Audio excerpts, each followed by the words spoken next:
326페이지 차임 등의 정감 청구권이 있고요. 그 다음에 327페이지 동그라미 2번 월차임 전환율이 있습니다.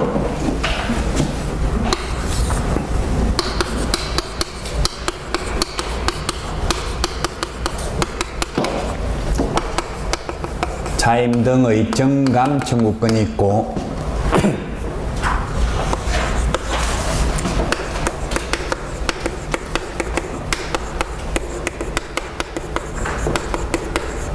월차임 전환율이 있는데 주택, 상가 같이 비교를 해야 됩니다. 주택의 경우에는 차임 등의 정감 청구가 시험에 28회 시험에 출제되는데 감액은 상한선이 없습니다. 정액만 상한선이 있습니다. 주택이나 상가 다 마찬가지고요. 주택은 20분의 1이라고 되어 있고 상가는 100분의 5라고 되어 있습니다. 이게 바뀌었다고요? 우리 책에는 100분의 9라고 되어 있겠죠? 1월 26일부로 100분의 5로 바뀌었습니다. 프린트 2번 내드렸습니다. 5% 둘 다 퍼센트로 따지면 5%죠?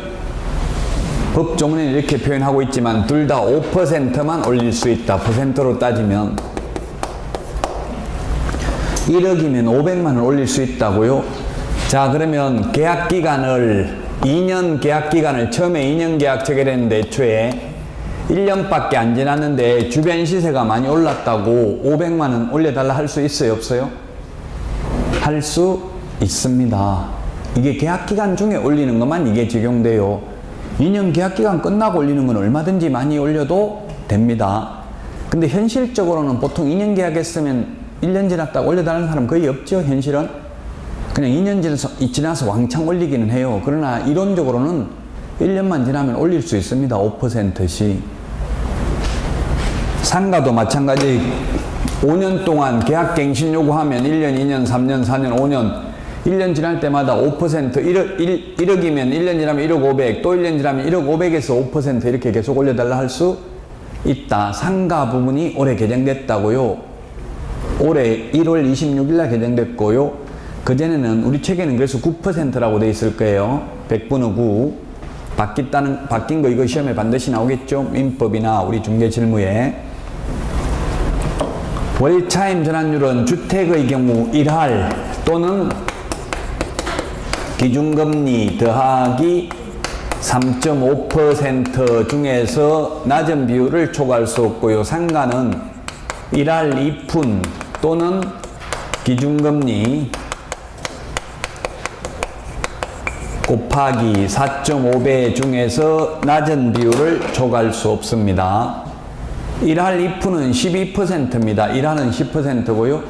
그 다음에 기준금리는 지금 현재 1.5%인데 기준금리가 얼마인지는 암기할 필요 없습니다. 왜냐하면 3개월 단위로 한국은행에서 공시를 하기 때문에 시험에 나올 때 기준금리를 1.5%라고 가정하고 계산하시오 이렇게 나왔어요. 아마 1.5%로 나올 것 같아요. 이게 1.25%에서 1.5%로 바뀌었거든요. 금리가 올랐죠. 기준금리가. 그 1.25%면 계산하기 힘들어요. 1.5%가 오히려 더 계산하기 좋죠. 두 개 합하면 1.5% 합하면 5%니까. 그래서 시험에 이렇게 나왔다고요. 기출문제에 보증금 2억으로 임대차 계약을 체결하고 있다가 주인이 돈이 생겨가지고 여윳돈이 생겨서 6천만 원은 월세로 돌리고자 한다. 그래서 보증금은 1억 4천, 월세로 돌리면 6천만 원을 얼마까지 받을 수 있는가 이렇게 나왔다고요. 시험에 1할이 10%죠. 10% 또는 3.5% 더하기 기준금리 1.5%면 5%잖아요. 둘 중에 낮은 금액을 초과할 수 없어요. 낮은 비율을. 그럼 낮은 비율을 초과할 수 없기 때문에 5%를 초과할 수 없다. 그러면 6천만 원에 5%면 얼마예요? 5, 6, 30. 1년에 300만 원입니다. 1년에 300만 원이니까 나누기 12 하면 12달 하면 한 달에 월세로 받으면 25만 원을 초과해서 받을 수 없다는 이야기입니다. 답이 25만 원입니다. 그 3천만 원을 월세로 돌리면 12만 5천 원이 되겠죠? 예를 들면. 옛날에는 IMF 때는 어떻게 했냐면 6천만 원을 월세로 받으면 2% 쳐가지고 120만 원씩 달라고 이렇게 했어요. 옛날에 IMF 때는. 그러다가 어느 날 일부러 하다가 지금 그렇게도 못 받고 25만 원밖에 못 받는다는 이야기예요. 5%, 1년에 연 5% 밖에 안 된다. 전환율이. 이건 강행 규정이에요. 당사자 약정으로도 변경할 수 없습니다. 이거는. 근데 정강 청구는 당사자 약정으로 정액 청구를 더 많이 하는 것은 가능합니다.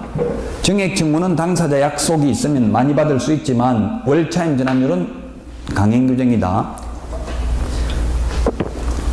양가로 8번 327페이지.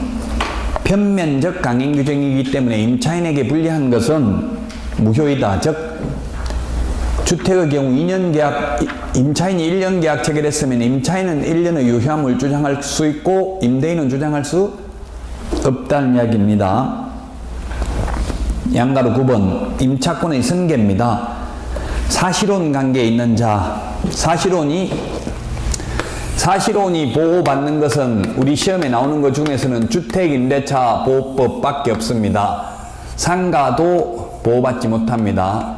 사실혼은 법률혼하고 다 똑같은데 혼인신고만 안 했을 뿐이에요. 우리 그 텔레비전에 나오니까 그 신격호 씨의 셋째 부인인 서미경 씨, 또 뭐 지금 SK 최태원 회장도 다른 여자하고 살고 있죠? 그것도 사실혼이다 이렇게 뉴스에 나오던데 그건 사실혼입니까? 아닙니까? 사실혼 아니고 다 불륜이에요. 왜냐면 배우자가 있기 때문에 그건 사실혼이 아니라고요. 불륜이라고요. 법적으로는. 예를 들어서 제주도에서 그런 일이 있었어요. 해양경찰인 남편이 가출해가지고 유부녀 만나가지고 둘이 살림살해가지고 애를 놓고 살고 있어요. 그래갔는데 죽어버렸어요. 그러면 유족연금이 사실혼 배우자가 있으면 사실혼 배우자한테 유족연금이 나오거든요. 그럼 죽었을 때 본처한테 나오냐, 그 지금 살고 있는 사람한테 유족연금이 나오냐, 이게 문제라고. 누구한테 나와요? 본처한테 나오고. 그건 또 쉽게 잘하네. 그래서 사실혼이라면 사실혼한테 나온다고. 사실혼이 아니라고, 배우자 있는 사람은. 왜냐하면 판례가 사실혼이 되려면 객관적으로 혼인 사실의 객체가 존재해야 되고 주관적으로는 혼인의사의 합치가 있어야 되는데, 서미경 씨나 이게 최태원 이런 분들은 왜 사실혼이 안 되냐면 혼인의사의 합치가 없기 때문에 그래요. 왜 혼인할 의사가 없다는 이야기. 혼인하려면 우리나라에 일부 일처제밖에 안 되잖아요. 두 사람하고 혼인할 수 없죠. 제가 아랍에미레이트 작년에 갔다 왔는데 거기는 4명까지 결혼 가능하다라고. 3명까지 결혼하면 장려금 1억 이상 준대요. 정부에서. 한 남자가. 그래서 지금 무슬림이 곧 앞으로 50년 후에 세계 종교 중에서 가장 인구가 많을 걸로, 지금 개신교보다 한 2억 정도 작대요. 19억 뭐 이 정도, 개신교보다 한 2억 정도 적은데 애를 많이 낳기 때문에 무조건 이슬람을 믿게 되잖아요. 그래서 앞으로는 최고 많을 걸로 추정하더라고. 미래학자들이 볼 때. 우리나라는 앞으로 미래학자들이 200년 지나면 멸망하는 걸로 나와 있어요. 결혼 안 하고 애 안 낳기 때문에 전부 자동 멸망이라고요. 전쟁 안 해도. 그 전쟁을 안 하고 세계를 지배할 수 있는 유일한 방법은 자녀를 많이 낳는 수밖에 없다는 이야기예요.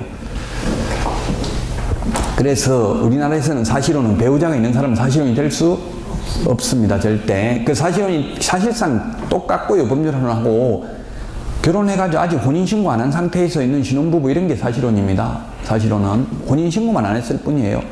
그 죽으면, 사실혼 관계에 있는 죽으면 배우자에게 상속이 됩니다. 상가라든지 민법에서는 또 부동산 실권리자 명의 등기에 관한 법률에서는 사실혼이 보호되지 않습니다. 그런데 2촌 이내의 상속인이 한 집에서 가정공동생활을 하는 경우에는 상속인에게만 상속이 되고 사실혼 관계에 있는 자에게는 상속이 전혀 안 됩니다. 그런데 2촌 이내의 상속인, 즉 노부모는 요양원에 모시고 있고 둘이만 살다가, 사실혼 관계에 있는 배우자 2명만 살다가, 부부가 살다가 사망하면 사실혼 관계에 있는 배우자와 2촌 이내의 상속인이 공동으로 상속을 받습니다. 가정공동생활을 안 하면. 그래서 고려대학교 김영배 명예교수 같은 경우는 신랄하게 책에서 비판합니다.